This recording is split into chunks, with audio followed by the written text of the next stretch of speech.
Hola, ¿qué tal? ¿Cómo están? Qué gusto saludarles una vez más. Mi nombre es Nabil Nazaret y estaré acompañándoles en este recorrido informativo de 30 minutos por las informaciones más importantes de la Iglesia Católica en Venezuela y el mundo. Comenzamos. Este jueves el Papa Francisco recibió en audiencia al presidente de Irlanda. Veamos. El coloquio de la mañana del 19 de octubre entre el Papa Francisco y el presidente de Irlanda, a quien recibió en audiencia en el Palacio Apostólico Vaticano, ha durado 25 minutos. A continuación, el presidente se reunió con el cardenal Pietro Parolin, secretario de Estado Vaticano, acompañado por Monseñor Paul Richard Gallagher, secretario para las relaciones con los estados y las organizaciones internacionales. Como informa una nota de la oficina de prensa de la Santa Sede, durante los cordiales coloquios en la Secretaría de Estado, se expresó complacencia por las buenas relaciones entre Irlanda y la Santa Sede, y se hizo referencia a algunas cuestiones de interés común.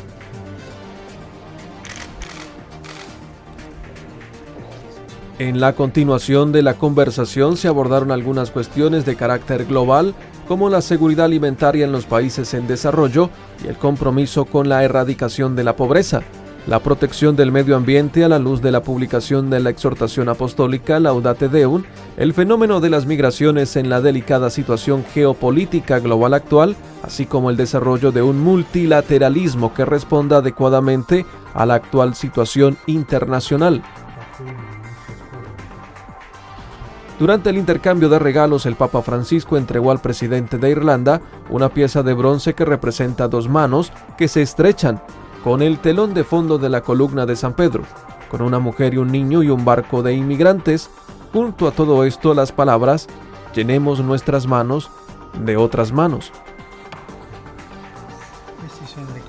A continuación, el pontífice entregó al presidente los volúmenes de documentos del magisterio, el mensaje de la paz de este año, el documento sobre la fraternidad humana, el libro sobre la Statio Orbis del 27 de marzo de 2020.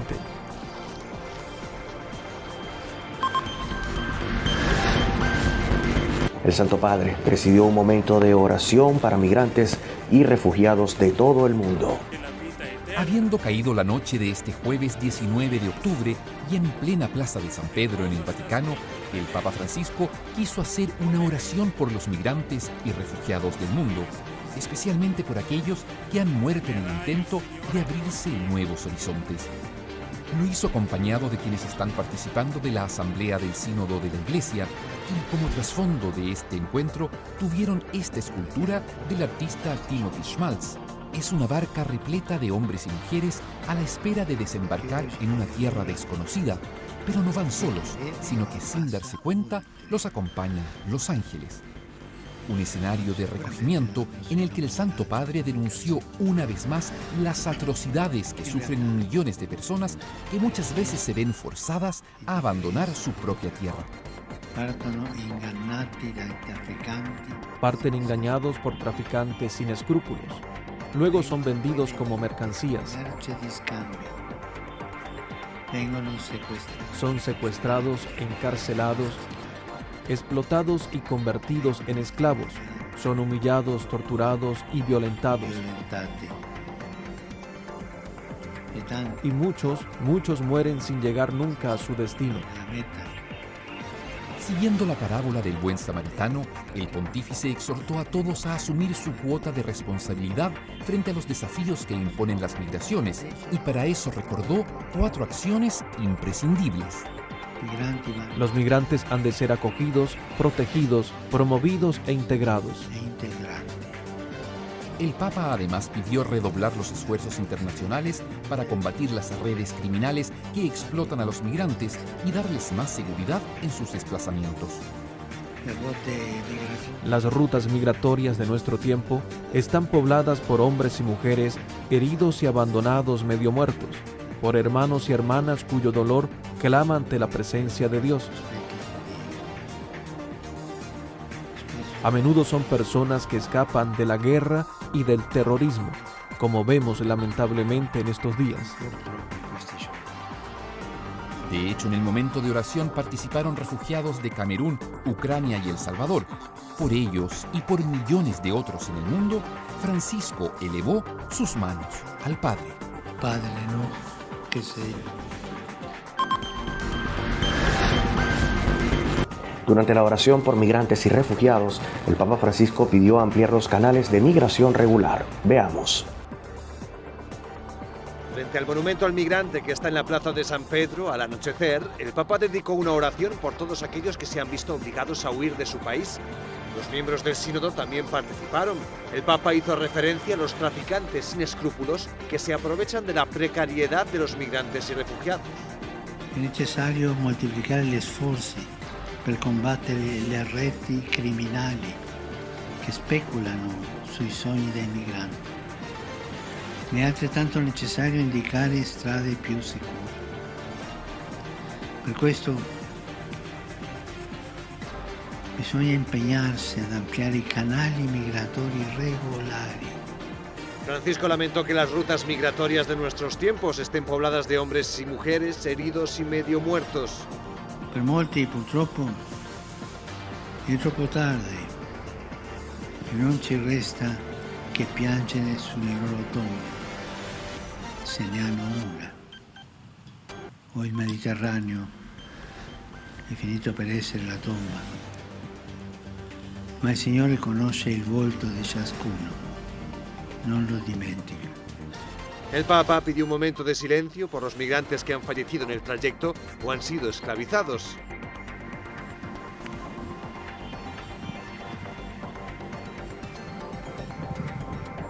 La escultura detrás de Francisco está hecha de bronce y las figuras son de tamaño natural.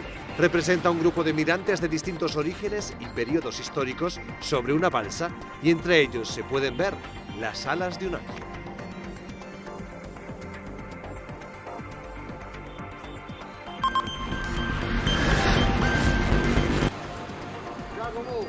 La mañana del miércoles fue agitada en el barrio judío de Roma. La escuela frente al pórtico de Ottavia fue evacuada. Todo apuntaba a una amenaza de bomba como respuesta a los ataques de Israel en Palestina. Sin embargo, todo fue una falsa alarma. Era un'esercitazione. Se trataba de una prueba de seguridad, al menos así lo afirmaron desde la comunidad judía de Roma, una de las más antiguas de Europa. Hacía días que el gobierno italiano anunció que reforzaría la seguridad en lugares sensibles como este barrio, aunque por el momento no detectaron amenazas inmediatas, al menos en Roma. En Milán, la policía sí que arrestó a 2 egipcios con pasaporte italiano, a quienes se les vincula con grupos yihadistas y concretamente al ISIS, aunque no parece que estuvieran preparando un atentado inminente. En todo caso, en general, en Italia se respira tranquilidad. En el Vaticano, por ejemplo, la audiencia general de los miércoles transcurrió sin mayores incidencias. Se trata de un evento en el que participan miles de personas junto al Papa.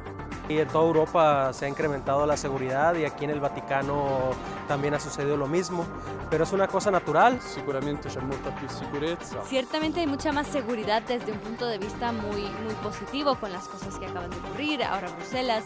Tengo que decir que incluso a nivel de eficacia había 2 controles diferentes, primero manual y luego con detectores de metales. Es esencial que haya este nivel de protección debido a la cantidad de gente que hay aquí y a las diferencias religiosas y culturales, y es una zona de alto riesgo por razones obvias, aunque el Papa sea una figura muy importante. En general se respira tranquilidad, aunque los últimos asesinatos ocurridos en Europa han alertado a algunos visitantes que se sienten más intimidados. No recuerdo que hubiera tanta seguridad entonces como ahora. Quienes viven en Italia sí que notan que hay más atención en los controles, aunque también recuerdan que ni de lejos se acerca a los de 2015. En aquel momento, los atentados yihadistas en París elevaron la alerta en Roma, puesto que los fundamentalistas habían señalado al Vaticano explícitamente como objetivo. En todo caso, las autoridades están alerta y esperan que el conflicto en curso entre Hamas e Israel no salpique las calles de la ciudad eterna.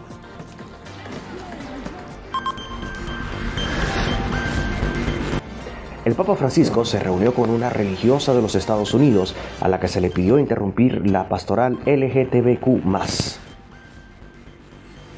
La organización New Age Ministry describió el encuentro como un momento inimaginable. Francisco recibió en audiencia a la hermana Janine Gramick, cofundadora de esta institución dedicada a la pastoral LGTBI+. El encuentro tuvo una duración de casi una hora y no ha pasado desapercibido porque desde el Vaticano, en 1984 y 1999, se le prohibió seguir adelante con esta ocupación. La Congregación de la Doctrina de la Fe, llevada por el entonces cardenal Ratzinger, sentenció que Sor Gramig no transmitía con claridad la doctrina católica, concretamente porque negaba que las relaciones sexuales entre personas del mismo sexo fueran intrínsecamente pecaminosas. Precisamente la pastoral con personas del ámbito LGTBI+ ha estado muy presente en el sínodo sobre la sinodalidad. Puedo aseguraros que todos están dentro de la Iglesia. El objetivo es incluir a todos, incluir a todos. No solo estamos hablando de las personas LGTB, hay muchos otros grupos. Non ci sarà una decisione se... Aquí no se decidirá si podemos o no bendecir a las parejas del mismo sexo. Nuestro problema es más bien cómo decir a todos, incluidos los miembros de la comunidad LGTB, que forman parte de la Iglesia, que la Iglesia Católica está abierta a todos. Durante las asambleas, los miembros del sínodo también pudieron escuchar algunas historias duras. Muchos de nosotros lloramos cuando oímos hablar de esa joven que se suicidó porque era bisexual y no se sentía acogida en la iglesia. Yo lloré. Espero que nos haya cambiado a todos. Otro miembro del sínodo, el padre James Martin, muy comprometido con la pastoral LGTBI+, aplaudió la reunión del Papa con la hermana Gramig. Dijo que fue un importante paso adelante en el acercamiento de la Iglesia a los católicos LGTBI+.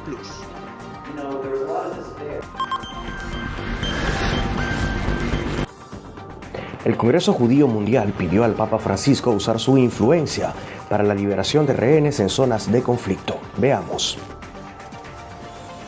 El presidente del Congreso Judío Mundial, Ronald Lauder, se reunió con el Papa Francisco en el Palacio Apostólico. El Congreso informó de que el presidente pidió al pontífice que utilizara su autoridad como líder religioso para solicitar la liberación de los rehenes llevados a Gaza.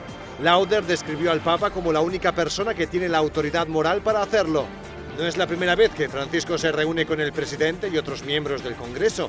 El pasado noviembre habló al grupo sobre la responsabilidad que tienen católicos y judíos para lograr la paz en el mundo.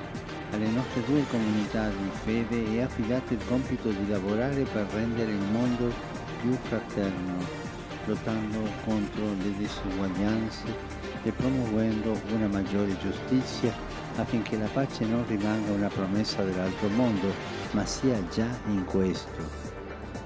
Sì, la strada della pacifica convivenza comincia dalla giustizia, che insieme alla verità, all'amore e alla libertà è una delle condizioni fondamentali per una pace duratura nel mondo.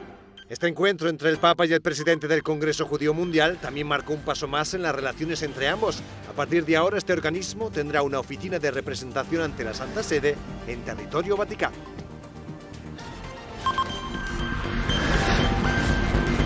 12 sacerdotes fueron excarcelados bajo la dictadura de Daniel Ortega. Más información en la siguiente nota. Yo tuve siempre una gran fe. Los sacerdotes excarcelados la tarde del miércoles por la dictadura son Manuel García y José Leonardo Urbina, de la diócesis de Granada, Jaime Iván Montesinos, de la diócesis de Matagalpa, y Fernando Zamora, de la diócesis de Ciuna.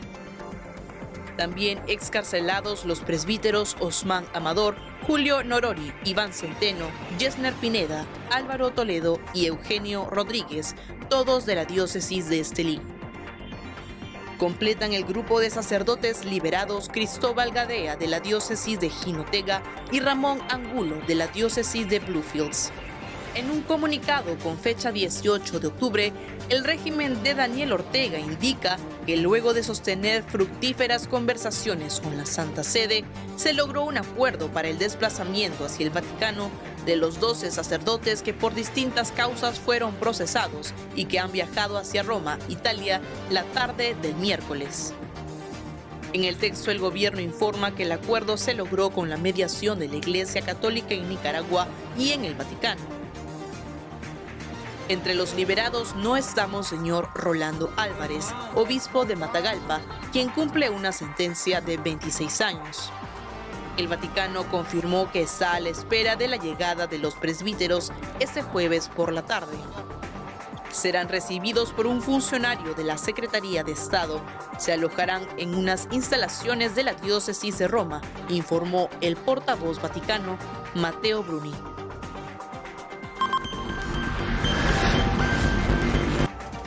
El Vaticano confirmó un acuerdo con Nicaragua para acoger a los 12 sacerdotes excarcelados. Veamos. El Vaticano ha confirmado que el gobierno de Nicaragua excarceló a 12 sacerdotes. Estos han sido enviados a Roma, donde se están alojando en distintas estructuras de la diócesis. Un comunicado del gobierno de Ortega, publicado por medios afines al gobierno, aseguraba que los sacerdotes ya habían partido a su destino. Citaron los nombres de cada uno, pero entre ellos no se encuentra Monseñor Rolando Álvarez, obispo de Matagalpa, condenado a 26 años de prisión. El traslado de los 12 sacerdotes es el único acuerdo público al que han llegado Santa Sede y Nicaragua después de que las relaciones entre ambos se deterioraran en los últimos años, sobre todo tras la expulsión del nuncio del país en el 2022.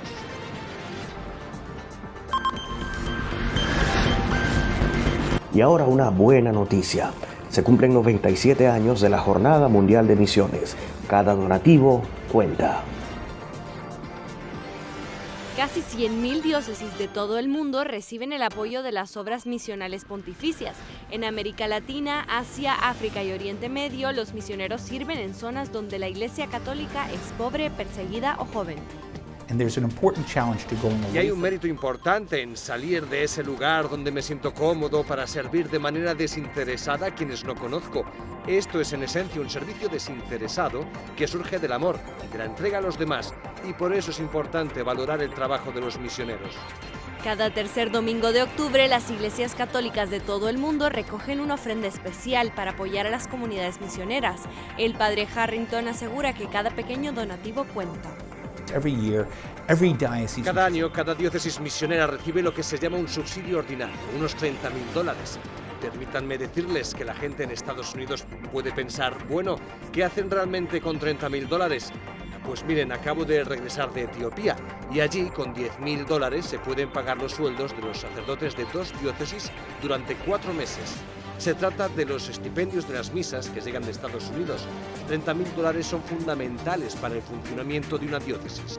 Pero reunir los fondos para apoyar a los misioneros de estas diócesis en todos los rincones del mundo no es fácil. En Estados Unidos hace 30 años se recaudaban $88 millones al año y el año pasado la recaudación fue de 23 millones. Ese descenso tiene un efecto significativo en los territorios de misión. Hace 30 años Estados Unidos no era tan rico como ahora y, sin embargo, la recaudación ha disminuido drásticamente. El padre Harrington espera que, inspirando un mayor amor por las misiones, la organización pueda recaudar los fondos necesarios para atender a las miles de personas que viven en las diócesis de misión.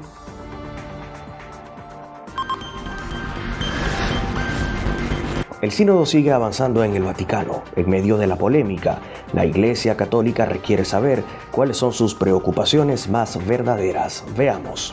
Es la tercera semana del sínodo en el Vaticano y han comenzado los trabajos en la fase final del sínodo de este año. La reunión de hoy se abrió con un emotivo llamado del padre dominico Timothy Ratcliffe. Estamos llamados a abrazar un sentido más profundo de quiénes somos, como improbables amigos del Señor, cuya escandalosa amistad trasciende todas las fronteras. Muchos lloramos cuando supimos de aquella joven que se suicidó porque era bisexual y no se sentía bienvenida. Espero que nos haya cambiado. El Santo Padre nos recordó que todos son bienvenidos. Ha habido una larga discusión sobre la ordenación de mujeres y hay mucha tensión y emoción en torno a eso. I hope it changed us. The Holy Father reminds us all of welcome. Sin embargo, este es solo un momento de muchos centrados en los temas candentes que enfrenta la Iglesia. El arzobispo Anthony Fisher de Sydney, Australia, habló exclusivamente con EWTN Noticias y dijo que cree que se está dedicando demasiado tiempo a estos temas, cuando en realidad la atención debería centrarse en devolver a la gente a la fe.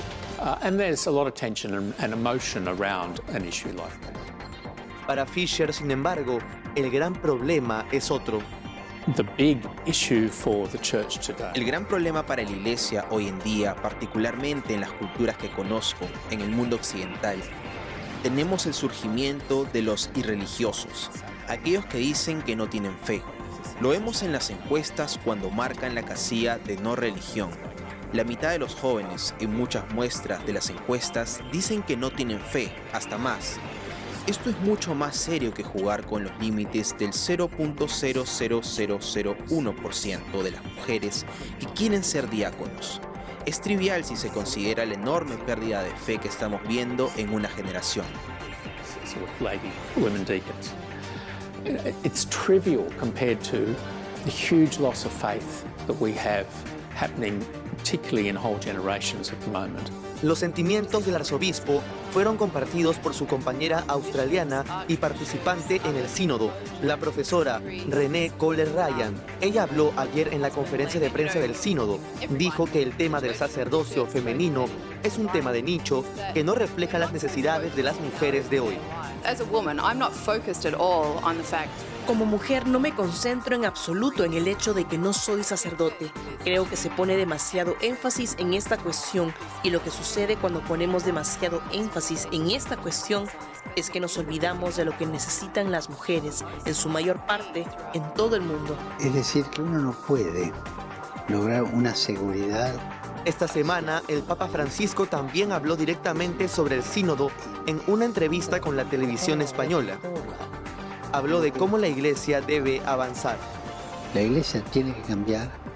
Pensamos cómo cambió desde el concilio hasta ahora y cómo tiene que seguir cambiando. Cambiando en la modalidad, cambiando en el modo de proponer una verdad que no cambia.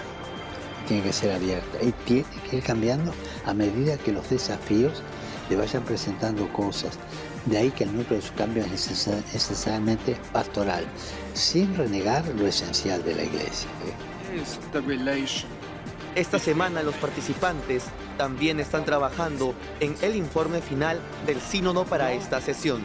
El cardenal Jean-Claude Hollerich, quien fue designado por el Papa Francisco para guiar las discusiones del sínodo como relator general, dio algunas ideas iniciales sobre qué esperar después de esto. El final de esta primera sesión de la 14 Asamblea General Ordinaria del Sínodo de los Obispos coincide con el inicio de una fase igualmente importante del proceso, el tiempo entre las dos sesiones, que nos verá comprometidos a regresar a las iglesias de las cuales nos llegan los frutos de nuestro trabajo. Al menos 18 palestinos cristianos murieron la mañana de este viernes en medio de un ataque de Israel a una iglesia ortodoxa. Veamos. Al menos 18 palestinos han muerto por un bombardeo de Israel contra una iglesia en Gaza. Así lo ha anunciado el Ministerio de Sanidad de la Franja de Gaza, controlada de facto por Hamás. El ataque en el que murieron palestinos cristianos se ha producido sobre la iglesia ortodoxa de San Porfirio, en la Franja de Gaza, donde se refugiaba casi medio millar de personas, incluyendo mujeres y niños, según informaron este viernes fuentes oficiales. El ejército de Israel reconoce que sus aviones atacaron un centro de comando y control perteneciente a Hamás, pero insisten en que la iglesia no fue el objetivo del ataque. Las tropas israelíes justifican sus ataques sobre viviendas, templos, escuelas y otras estructuras civiles en Gaza, argumentando que Hamás instala sus recursos militares en zonas civiles. Israel ordenó hace varios días la evacuación de todo el norte de la franja, incluyendo la ciudad de Gaza hacia el sur, asegurando que sus ataques se concentrarían en el área septentrional. Sin embargo, los bombardeos no se han detenido en la zona austral. Los gazatíes enfrentan este viernes el 14º día consecutivo de bombardeos israelíes, después de que Israel declarara la guerra a Hamás el 7 de octubre tras un ataque masivo por tierra y aire por parte del grupo islamista, que deja más de 1.400 muertos en territorio israelí. Los ataques de Israel han dejado hasta el momento al menos 4.137 muertos y más de 13.000 heridos en la franja de Gaza, la mayoría de ellos mujeres y niños.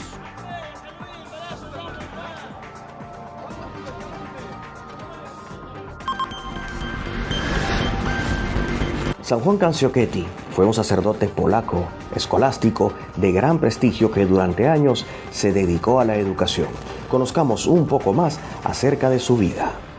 Juan de Canti, también llamado Juan Cancio, nació en la ciudad polaca de Canti. Sus padres eran campesinos de una buena posición y al comprender que su hijo era muy inteligente, le enviaron a estudiar a la Universidad de Cracovia. Ahí, Juan hizo una brillante carrera, y después de su ordenación como sacerdote, fue nombrado profesor de la universidad.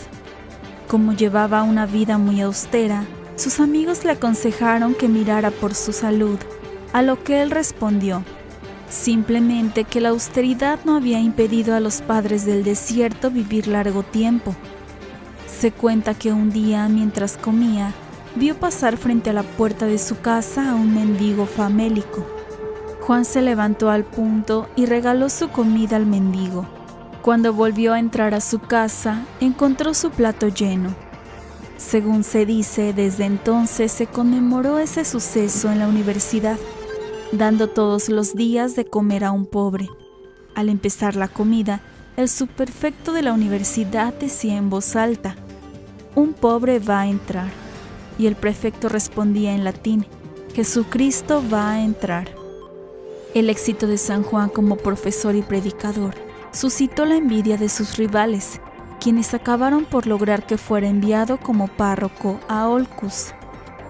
El santo se entregó al trabajo con gran energía. Sin embargo, no consiguió ganarse el cariño de sus feligreses y la responsabilidad de su cargo la abrumaba. A pesar de todo, no cejó en la empresa y cuando fue llamado a Cracovia al cabo de varios años, sus fieles le querían ya tanto que le acompañaron buena parte del camino. El santo se despidió de ellos con estas palabras: «La tristeza no agrada a Dios. Si algún bien les he hecho en estos años, canten un himno de alegría». San Juan pasó a ocupar en la Universidad de Cracovia la cátedra de Sagrada Escritura, que conservó hasta el fin de su vida. Su reputación llegó a ser tan grande que durante muchos años se usaba su túnica para investir a los nuevos doctores. Por otra parte, San Juan no limitó su celo a los círculos académicos, sino que visitaba con frecuencia tanto a los pobres como a los ricos. En una ocasión, los criados de un noble, viendo la túnica desgarrada de San Juan, no quisieron abrirle la puerta, por lo que el santo volvió a su casa a cambiar de túnica. Durante la comida, uno de los invitados le vació encima un plato, y San Juan comentó sonriendo: «No importa, mis vestidos merecían también un poco de comida, puesto que a ellos debo el placer de estar aquí». Los bienes y el dinero del santo estaban a la disposición de los pobres de la ciudad, quienes de vez en cuando le dejaban casi en la miseria. Pero San Juan no se cansaba de repetir a sus discípulos: «Combatan el error, pero empleen como armas la paciencia, la bondad y el amor. La violencia les haría mal y dañaría a la mejor de las causas». Cuando corrió por la ciudad la noticia de que San Juan, a quien se atribuían ya varios milagros, estaba agonizante, la pena de todos fue enorme. El santo dijo a quienes le rodeaban: «No se preocupen por la prisión que se derrumba, piensen en el alma que va a salir de ella dentro de unos momentos». Y así murió en la víspera del día de Navidad de 1473, a los 83 años de edad. En 1767 fue su canonización, y con esto su fiesta se extendió a toda la Iglesia de Occidente. El santo es el único confesor no obispo en cuyo oficio del breviario romano hay 3 himnos diferentes, para maitines, laudes y vísperas. Hasta aquí la presente emisión de Noticias Multicanal. Gracias por su atención. Recuerde que puede visualizar estas y otras informaciones a través de nuestro portal en internet, fundacion.multi.com.be, y también en nuestras redes sociales como Fundación Multicanal en Instagram, Facebook y YouTube. Yo soy Nabil Nazaret. Gracias por su sintonía. Hasta una próxima oportunidad.